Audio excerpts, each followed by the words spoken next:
Sending large videos on Telegram is simple and thanks to its generous file size limits. So here is how you can do it. So let's get started.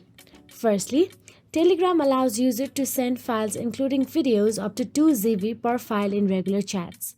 Premium users can send files up to 4 GB per file.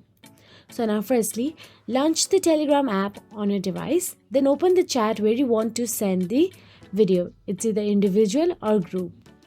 Now simply tap on the link icon or attachment icon available in the bottom left corner of your screen, paperclip icon on Android or iOS basically. So once you tap on it, you will get to see options available on your screen such as gallery, photos or files.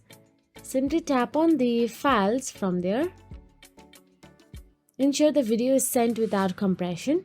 So select files. Now browse your storage to locate the large video and tap the file to upload and send it.